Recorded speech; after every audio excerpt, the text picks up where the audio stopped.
January 2004. A month that will change my life. Books, or at least a book that will change my life. But in January 2004, I was still working at Frame Art Galleries in Westlake. Still living in North Ridgeville. Just building picture frames, living my life, reading books. But things are going to change. You're going to notice some big books in here, and this list, these videos, slowly going to change. You're going to see some or hear about some pretty spectacular things, if I do say so myself. But let's get started. The first book that I read in January of 2004 was Risen by Jay Knight, also known as Jan Strnad. Not sure how you pronounce his name. He's on Facebook. There are new copies of this. This is from Pinnacle back in the day. But you can get new copies of this under his real name. But anyway, this is day one. It says on the back of the book. Day one. Madge Duffy kills her abusive drunk of a husband by slitting his throat from ear to ear. The local sheriff's deputy dies at the hands of an enraged teenager. And farmer's wife Irma Klempner goes berserk with a butcher knife. Day two, John Duffy walks out of the morgue without a scratch on him and goes home to his wife. Deputy Hawes walks into the diner bright and early and greets the boy who killed him. And a dark figure waits patiently for his time to come. Soon the people of Anderson will belong to him, and his vengeance will live forever. Not a typical zombie novel. These aren't brain-munching, walking undead. These people come back as if nothing happened, if I remember correctly. A lot of fun. I really liked this book. One of the reasons I've held on to it for so long. One I want to reread. I think the new edition might be a little different, like an author's preferred, but I'm not 100% sure because I have this edition. This is the one I read. But a really interesting horror sort of mystery. How are these people coming back? Why are these people coming back? What is the darkness that's fallen over the town? The Risen, or just Risen, Risen by Jay Knight. Followed that up. We're getting into sort of media tie-in type of stuff, or intellectual property. Second book from January 2004, Clan Bruja Trilogy, Book 1, Slave Ring by Tim Dodopoulos. This is a Vampire the Masquerade book, focusing on Clan Bruja, obviously. Our main character is Theo Bell. He's an enforcer for the Camarilla. The Camarilla is the vampire organization. You have all these different vampire clans hiding amongst real people, thus the Masquerade. And Theo Bell's their enforcer when things get out of line, but he becomes aware of a slave ring in the Midwest between human criminals and vampires, and he wants to bring it down. Followed that up with Clan Bruja Trilogy Book 2, The Overseer by Tim Dodopoulos. And now, so, spoilers for the first book, Theo Bell takes care of that slave ring that was in Minneapolis. And, but he finds out that it's larger than just this slave ring in the Midwest. It's bigger. It's national. It's international. And so he's still trying to put a stop to it, figure out who's in charge of this huge vampire/human thing that's going on. And after that, Clan Bruja Trilogy Book 3, The Puppet Masters by Tim Dodopoulos. And so finally, Theo Bell coming to the end of his journey, but he's been, because of the events of the past two books, he's been stripped of his powers, and not his like vampire powers, but his powers within the Camarilla. Stripped of his title, any influence he might have amongst the vampire clans, but he still wants to figure out who the puppet masters are. Is this deeper than just a slave ring? what's going on in the world of the vampires, the masquerade. Well, you have to read the books to find out. They're available on Kindle. Excuse me. Now, here we go. The next book I read in January of 2004 is The Rising by Brian Keene. So, all right, this is where the video is going to get a little long. Maybe skip ahead a bit if you don't want to hear all this. Back in the day, when I was working in Westlake, I would go to Borders Books 2 or 3 times a week. I would go every Tuesday when the new books came out. I would go on Saturdays when the weather was nice, so I could shop and then sit out on their patio and relax. And occasionally I'd go like on Thursdays or something. One Tuesday, I went in, and sitting on the, right when you walked in the door, there was a big table with all the brand new paperbacks. And one of those was this book called The Rising by Brian Keene, an author I'd never heard of, but it looked interesting enough. I read the back of it, and then I went and sat down in their little loungy area. I read the first chapter, and I was hooked. So before I get into all this, I suppose I've already started, but let's back it up a little bit. The Rising, it's a zombie apocalypse novel. Our main character is Jim Thurmond. Had to double check the name. And the book starts, boom, in the middle of the zombie apocalypse. Jim Thurmond living in a shelter, like a bomb shelter that he has. And he gets a call from his young, very, very young son, who's across the country because Jim's divorced. And some stuff happens, which there's one scene in particular right in that first chapter that made me say to myself, I'm in. I'm 100% in. This is fantastic. But Jim decides he's going to go and try and save his son. His son is still alive in the middle of this zombie apocalypse. Picks up some people along the way to help him on his journey. Of course, there's terrible humans taking advantage of the situation. And these aren't your grandpappy's zombies. I'm not going to tell you what the difference is. If you haven't read this book, you really should. There's a sequel and companion books, and actually a little bit more coming along eventually, hopefully. So, how did this book change my life? Well, after I read this, I was so impressed. I absolutely love this book.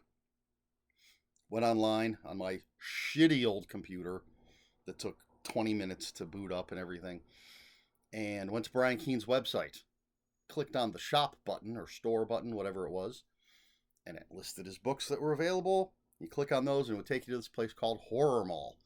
And Horror Mall had a forum. And I became a very active part of that forum. And I made a bunch of friends. We had weekly Saturday night meetings, and there were fans and publishers and writers and artists. We had a book club. But I made friends with people that I'm still friends with today. I made contact with authors whom I was lucky enough to beta read for. Some of them killed me in their books. And this all led to me coming into contact with more and more wonderful people online.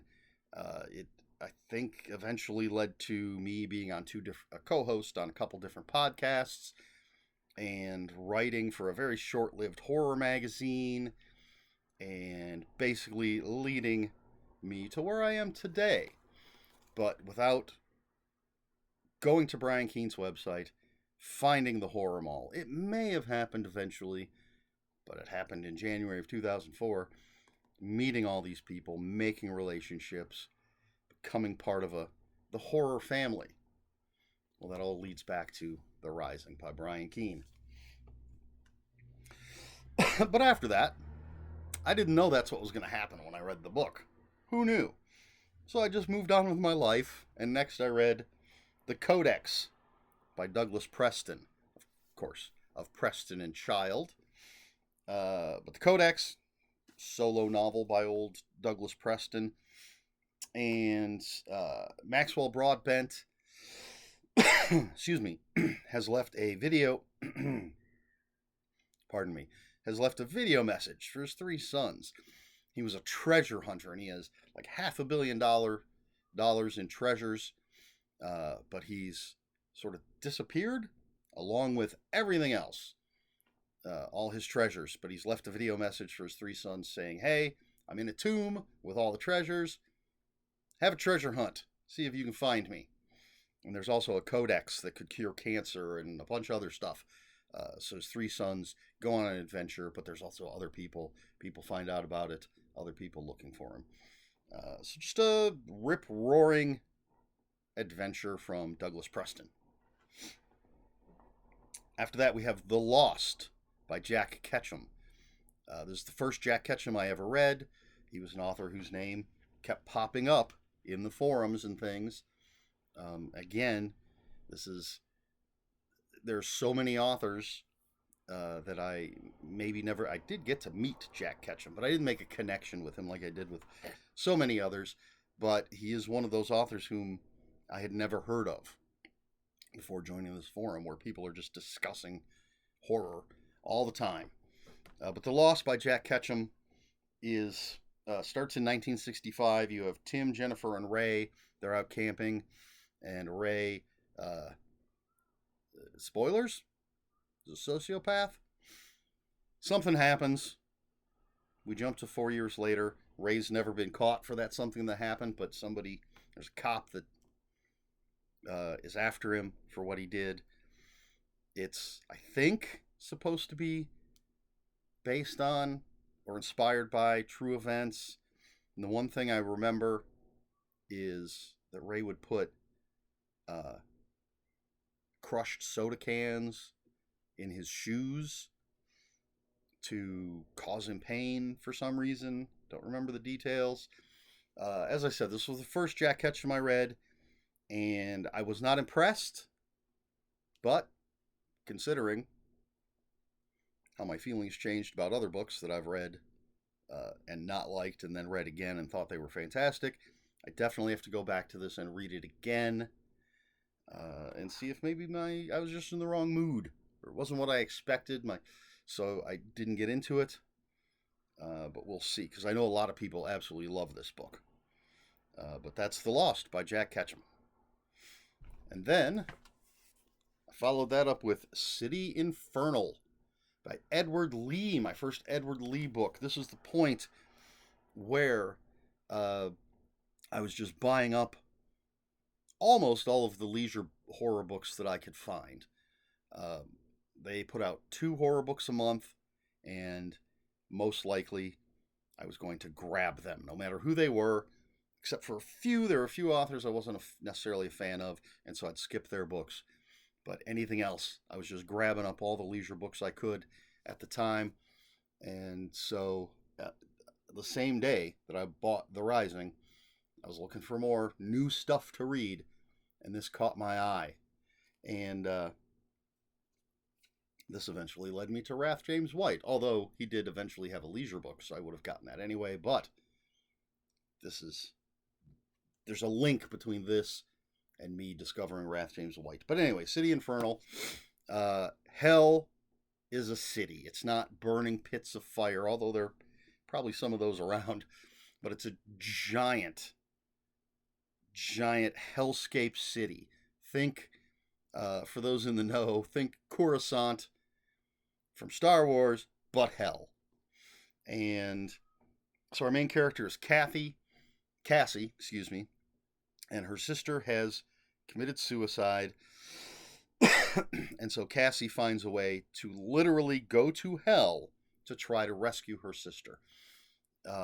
Fantastic book. It's just amazing. Part of a long series ish, I guess, depends on how you look at it. Edward Lee wrote 2 or 3, 4 sequels. I can't even remember exactly how many now. And then Kristen Morgan picked up the ball. She has 2 Infernal books. I've only read the first one. Haven't read the second one yet. And they've been out for a while. But crazy. His leisure stuff, not quite as extreme as his smaller press publications, because, it's mass market. But still absolutely wild. A fantastic series. Edward Lee, City Infernal. After that, man, switching things up. The Zero Game by Brad Meltzer. This is a legal thriller. Our main characters are Matthew Mercer and Harris Sandler. They work in the Senate. They're Senate staffers. They were wide-eyed and eager when they started, but they've been at it for a while, and they're starting to become disillusioned, and they find out about the Zero Game, where basically people bet on the outcome of things that are in front of the Senate. But then someone ends up dead, and Matthew and Harris find themselves on a hit list. There might be more to the Zero Game. They have to. They start working with this young intern who's, these young interns, they're invisible, running around DC.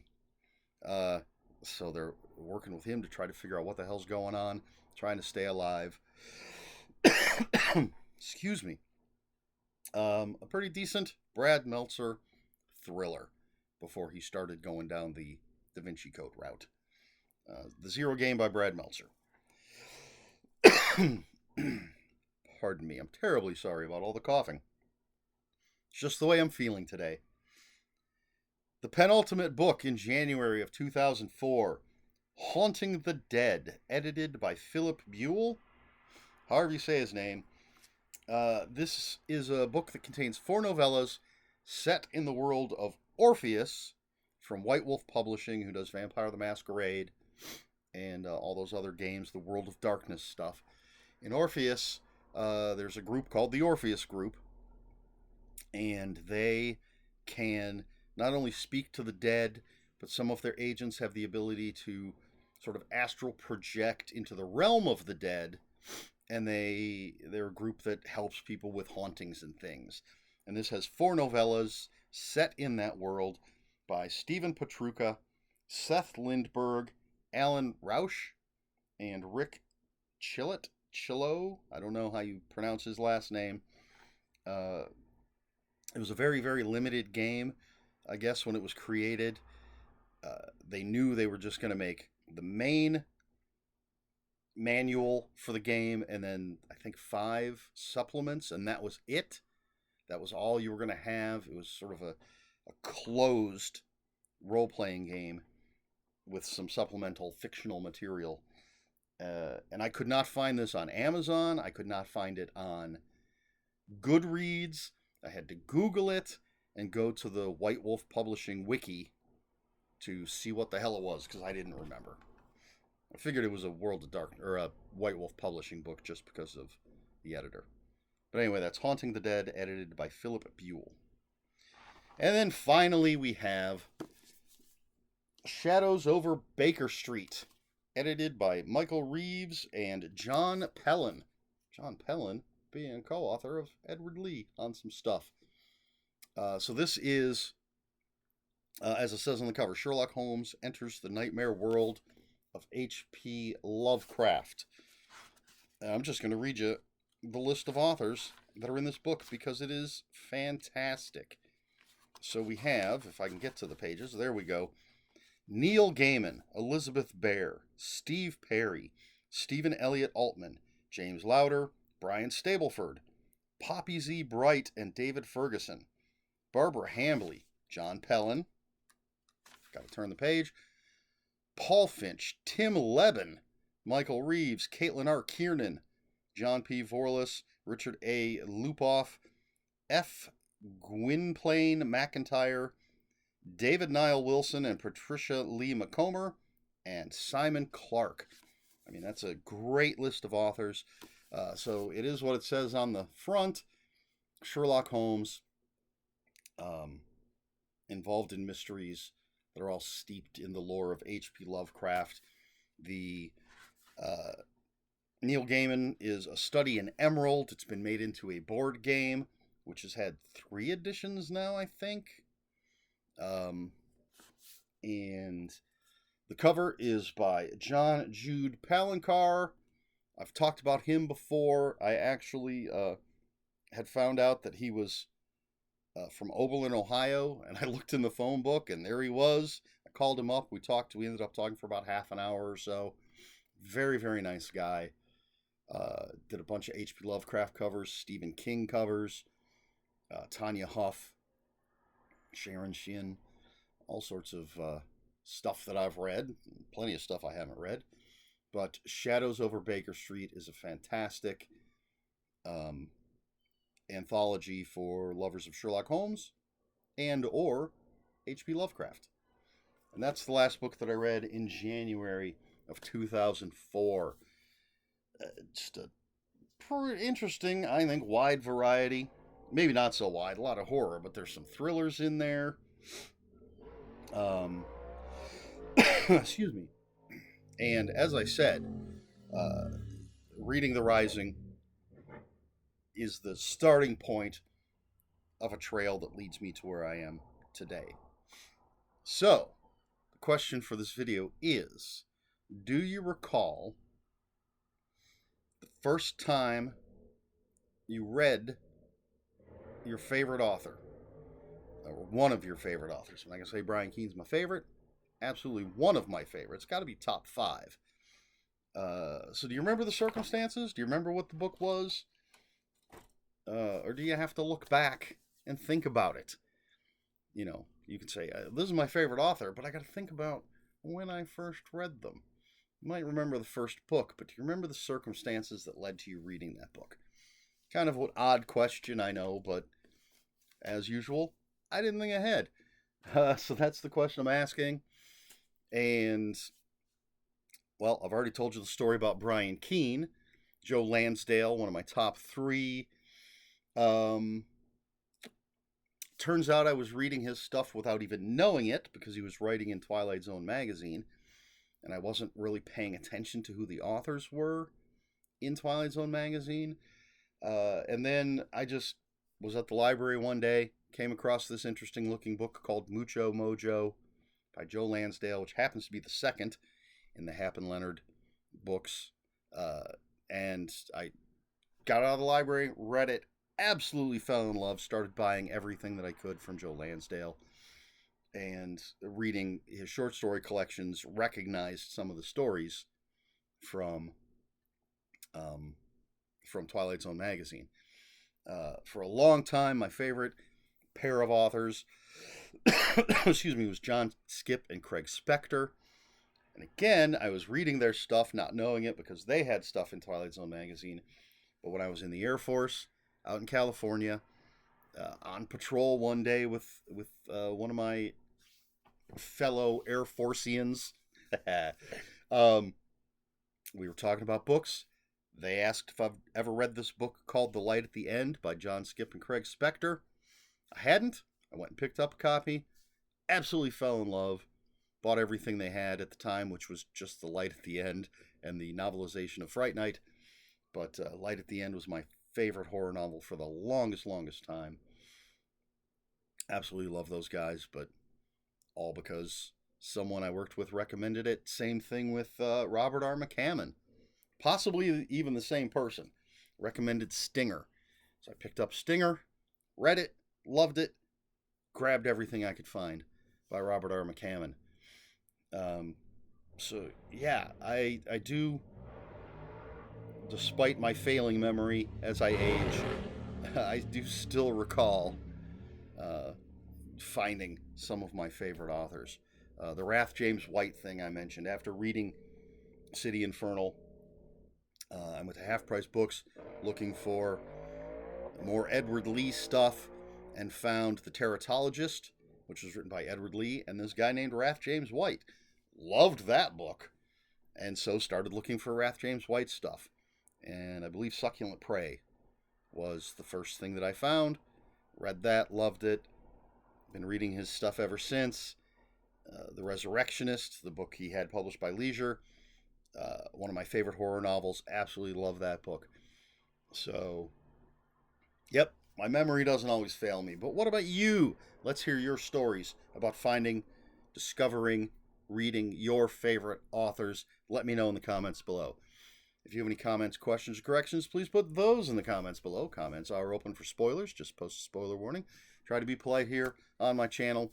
Please like, share, and subscribe. All the usual YouTube stuff. If you'd care to follow me on other social media, my Twitter is at Ronan5757. My Instagram, where I post pictures of books, comic books, board games, and fuzzy animals, is Eric Smith5757. That's Eric with a K, ERIKSMITH 5757. And on Blue Sky, I am at EL Smith. That's all I have for you this week. So until next week, read more books.